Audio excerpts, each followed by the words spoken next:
Good morning, everyone. Welcome in today's session. Myself Payal Humbe from Delanic Society's Baramati College of Pharmacy, Barhanpur, Baramati. My today's topic is site separation and subtopic is Sieve machine under the guidance of Bowker sir. We will cover the following points in today's webinar. First is the definition. Second is principle. Third is the figures. Fourth, construction. Fifth, types of sieve machine. Sixth, working. Seventh, application. Eighth, advantages. And last ninth point is a disadvantages. But firstly, we can see what is the outcome of this webinar. First is, we know the information about sieve machine, that is principle, construction, working, uses, advantages and disadvantages of sieve machine. Second, use of sieve machine in daily life. Next point is a importance of site separation. Why we use sieve? We use sieve for the site separation. Why we can do site separation? What is the role or importance of site separation? Let's see importance of site separation. First importance is to formulate a uniform dosage form. जर आपल्याला uniform dosage form बनवायचे असतील तर त्यासाठी आपल्याला uniform साईजचे particles लागणार आहेत. फर्स्ट आपण साईज रिडक्शन केलं तेव्हा आपल्याला जे पार्टिकल्स आहेत ते स्मॉल साईजचे होऊन भेटले, पण सगळे पार्टिकल्स सेम साईजचे नाहीत भेटले. जर आपल्याला युनिफॉर्म डोसेज फॉर्म बनवायचं असेल तर आपल्याला युनिफॉर्म पार्टिकल्स लागणार आणि त्यासाठी आपल्याला साईज सेपरेशन इम्पॉर्टंट आहे. Second point is to prepare granules of required size. आपल्याला एखादी टॅब्लेट्स बनवायचे, त्यासाठी समथिंग काहीतरी साईजचे पार्टिकल्स यूज करायचे, सगळे पार्टिकल्स सेम साईजचे, तर ते सेम साईजचे पार्टिकल्स मिळवण्यासाठी आपल्याला साईज सेपरेशन इम्पॉर्टंट आहे. Third point is to test the efficiency of a size reduction equipment और process. Fourth point is to separate undesirable particles, that is unwanted particles. What is unwanted particles? Which is unwanted particles? For example, आपण घरी दळण करतो.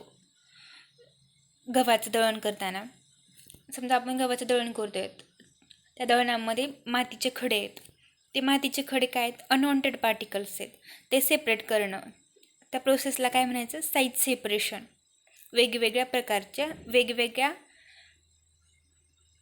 प्रकारचे जे particles आहेत different साईजचे ते सेपरेट करणं, that is a size separation.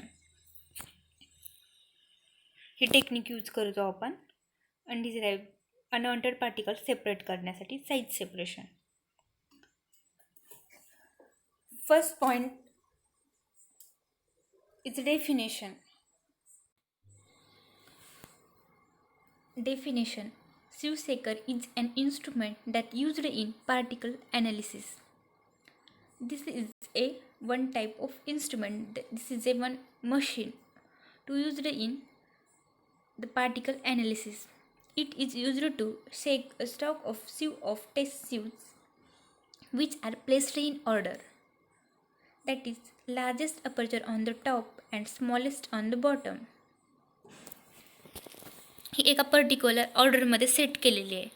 ह्या मशीनचं जे कन्स्ट्रक्शन आहे ते एका पर्टिक्युलर ऑर्डरमध्ये. यामध्ये 6 ते 8 चाळण्या असतात, सिव्ज असतात, ज्या सेट केलेल्या असतात. सेम साईजच्या असतात, पण त्यामध्ये जे वेज असतात, जे अपर्चर असतात ते डिफरंट असतात. त्यावरच डिपेंड याचं कन्स्ट्रक्शन डिपेंड आहे. ते कसं? Largest aperture on the top. ज्या चायनीचे वेज मोठे ती चायनी वरच्या साईडला. Smallest on the bottom. ज्या चायनीचे अपर्चर छोटे ती खालच्या साईडला. हे आपल्याला दिसण्यासाठी, पण ॲक्च्युली त्या जे सीव नंबर असतात त्यावर याची ऑर्डर प्लेसमेंट ऑर्डर डिपेंड असते. ज्या चाळण्या यूज केल्या जातात ह्या मशीनमध्ये, तर प्रत्येक चाळणीला काहीतरी पर्टिक्युलर नंबर असतो. तो नंबर त्या चाळणीच्या अपर्चरवर डिपेंड असतो. जसं की फर्स्टली ह्या सगळ्या चाळण्यांची साईज सेम असते. त्याच्यामध्ये कमी छोट्या मोठ्या वेजांच्या ह्या चाळण्या असतात. त्यामध्ये छोटे मोठे वेज असतात की त्याच्यावर आहे. समजा एक हॉल आहे, हॉलमध्ये आपल्याला फरशा बसवायच्यात. आपण एका पर्टिक्युलर साईजची फरशी फिक्स केली. त्या फरशा आपल्याला त्या पूर्ण हॉलमध्ये 20 फरशी लागतात. आणि जी आधी आपण फरशी घेतली होती त्याच फरशीच्या जर हाफ साईजची फरशी आपण यूज केली त्याच हॉलमध्ये, तर 40 फरशा लागणार आहेत. म्हणजे जर फरशी मोठी वापरली तर कमी फरशा लागणार आहेत, आणि जर फरशी छोटी वापरली तर जास्त फरशा लागणार आहेत. इथं पण तसंच आहे. जसं की हॉल फिक्स आहे, हॉलची साईज फिक्स आहे, तसं पण इथल्या सगळ्या चाळण्यांची साईज फिक्स आहे. त्यामध्ये फक्त छोटे मोठे वेज आहेत. जर वेज छोटे असतील तर जास्त वेज असणार आहेत, आणि जर वेज मोठे असतील, जर अपर्चर मोठे असतील तर ते कमी वेज असणार आहेत. Number of apertures are few, आणि त्या अपर्चरवर डिपेंड असतात त्या सिवचा नंबर. अपर्चर जेवढे तेवढा त्या सिवचा नंबर. टॉप साईडला अपर्चर मोठे असतात, म्हणजेच ते number of aperture are less, therefore number of sieve is also लेस.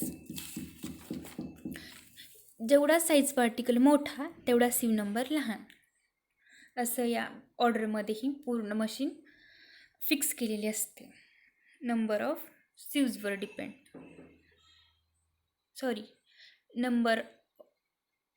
सीव नंबरवर depend. Second point is a principle. During sieving, the sample is subjected to horizontal or a vertical movement in accordance with chosen method. दोन movement इथं possible आहेत, horizontal और vertical.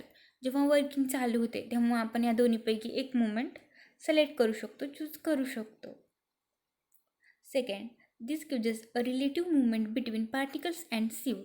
Depending on their size, the individual particles either pass through the sieve mesh or aperture or are retaining on the sieve surface.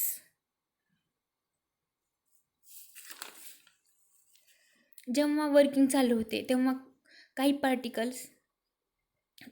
Particles आणि त्या चाळणीमध्ये सिवमध्ये relative movement होते. त्यामधले काही particles खाली येतात आणि काही पार्टिकल्स तसेच वर त्या सरफेसवर राहतात. हे कशावर डिपेंड आहे, तर त्या अपर्चरवर. That means few particles are fall down from the sieve. They are smaller than the size of aperture of sieve. Therefore, sieving is depend on the size of aperture of sieve. This is a principle of this machine. Third point is a figure.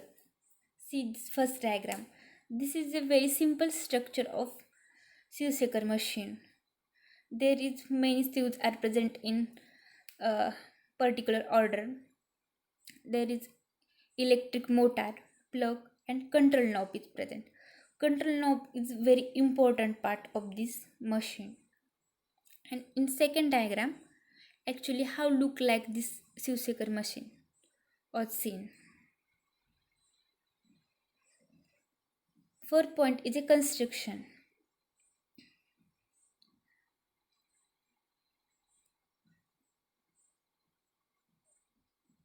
Construction of sieve shaker machine. At the base of this machine, control panel is present. Control panel is very important part of this machine. This carry very important role. On this control panel, many buttons are present for many reasons. या सिव्ह shaker मशीनच्या बॉटमला control panel आहे. त्या control पॅनलवरती वेगवेगळे buttons आहेत. Switch on करायचं असेल, working चालू करायचं असेल ते बटन, वर्किंग बंद करायचं असेल त्याचं बटन, ऑफचं स्विच ऑन ऑफचं बटन.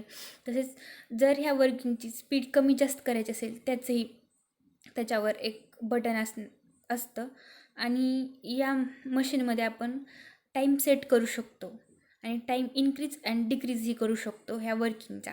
हे पूर्ण हे कंट्रोल पॅनलवर असतं, म्हणून त्याला कंट्रोल असं नाव दिले. पूर्ण ह्या मशीनला हे कंट्रोल पॅनल कंट्रोल करतं. त्याच्या वरच्या साईडला 2 रॉड दिसत आहेत. ते दोन rod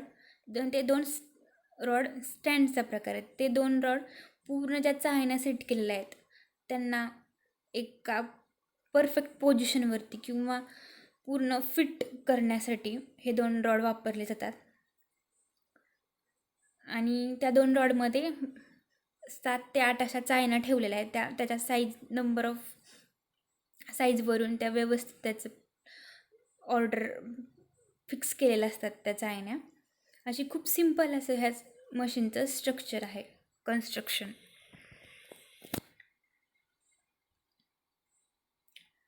The sieve shaker is considered basically of a cradle for holding the sieve, a power unit and a base. या sieve shaker मशीनच्या बेसला क्रॅडलला एक स्टँड आहे. ते स्टँड कशासाठी यूज होतं तर ज्या सिव्ज आहेत, ज्या चाळण्या आहेत ठेवलेल्या त्याला फिट करण्यासाठी, होल्ड करण्यासाठी आणि पॉवर युनिटला बेस व्यवस्थित परफेक्ट ठेवण्यासाठी हे स्टँड यूज केलं जातं. Second, the cradle consist of platform fastened to the lower end of 2 vehicle supported rod. ते 2 रॉड आहेत, ते सपोर्टसाठी आहेत. ते पूर्ण फिक्स करण्यासाठी, त्या चाळण्यांना सपोर्ट देण्यासाठी ते 2 रॉड आहेत त्या स्टँडमध्ये. Third, upper end of which are stock mounted to horizontal support that are free to pivot about its mounting. जेव्हा वर्किंग चालू होते तेव्हा हे जे मशीन आहे ते व्यवस्थित फिक्स राहण्यासाठी पूर्ण हे स्टँड व्यवस्थित पॅक केलेलं असतं, जेणेकरून जेव्हा वर्किंग चालू होते तेव्हा हे कन्स्ट्रक्शन बिघडू नये, तसंच कॉन्स्टंट राहावं.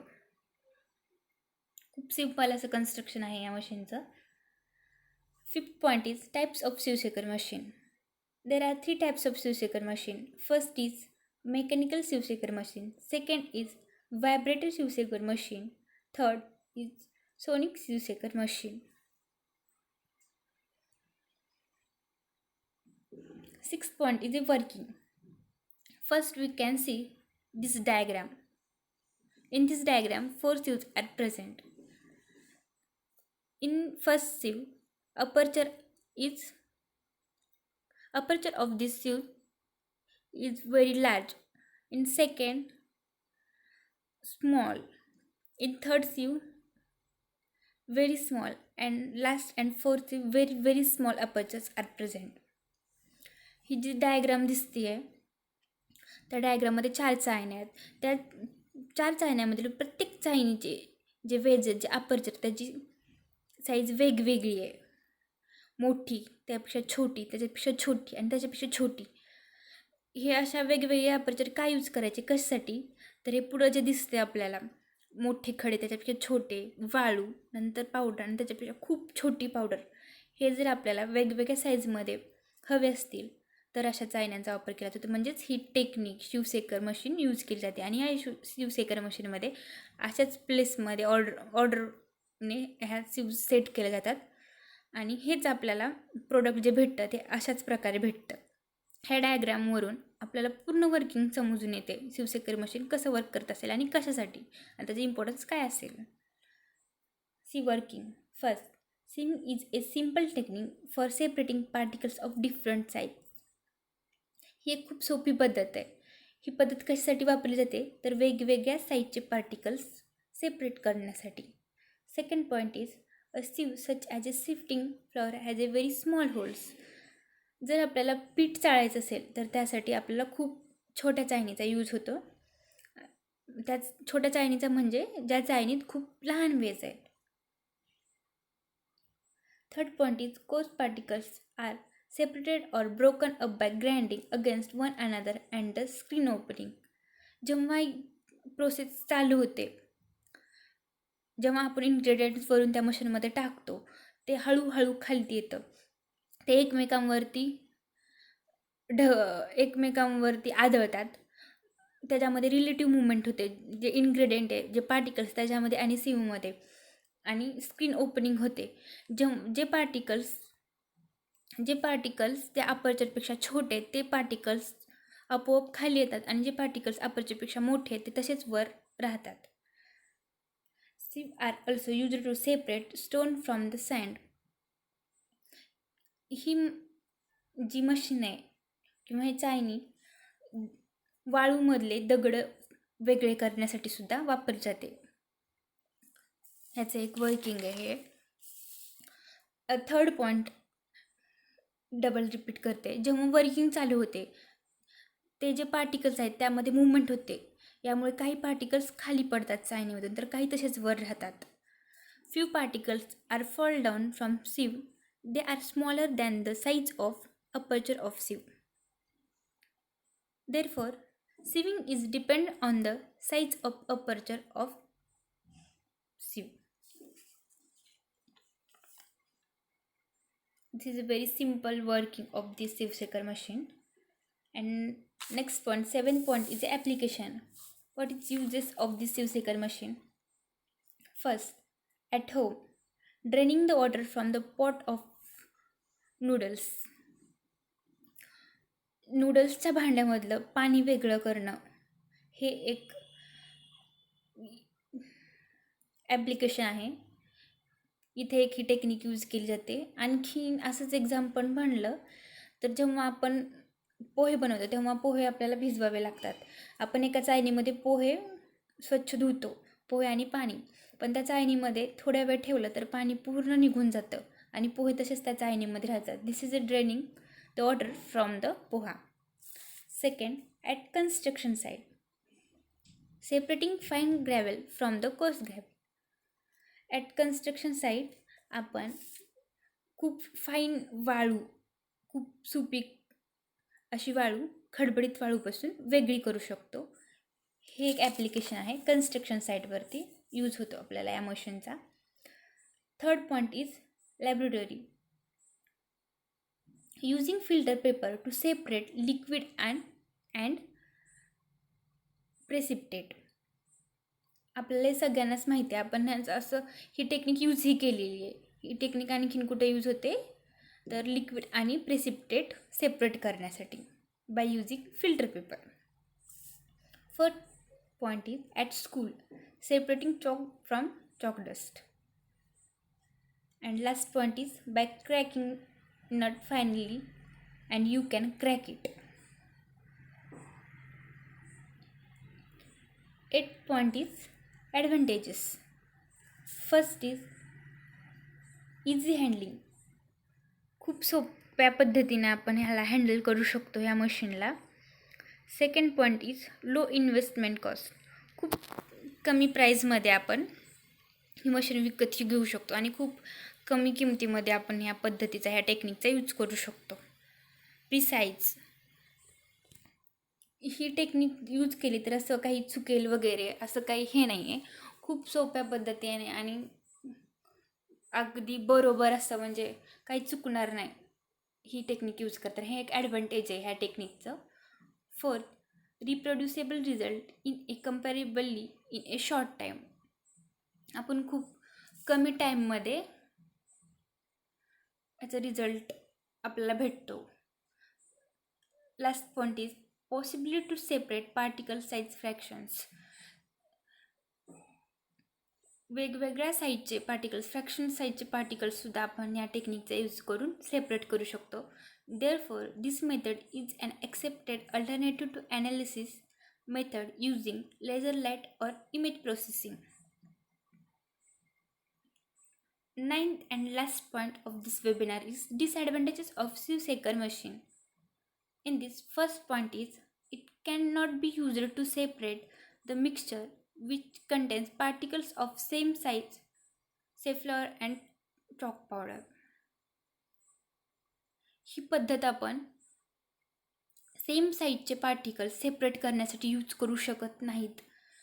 जसं की सांगितलं तर पीठ आणि खडूची पावडर. आपण आपल्या डेली लाईफमधलं एक्झाम्पल घेऊन आपल्याला जर गहू आणि ज्वारी या दोन्हीचं पीठ जर सेपरेट करायचं असेल तर काय कसं होईल, जर आपण एका चाळणीमध्ये गहू आणि ज्वारीचं पीठ मिक्स आहे तर जर घेतलं तर चाळलं तर ते सेम साईजचे पार्टिकल्स ते दोन्ही सोबत खाली येतील. त्याच्यामध्ये ते आपण सेपरेट करू शकत नाही. इथंच हेच ॲडव्हान्टेज आहे ह्या टेक्निकचं, की आपण सेम साईजचे पार्टिकल्स वेगळे सेपरेट नाही करू शकत. Since efficiency of this method is depend on having different particle size.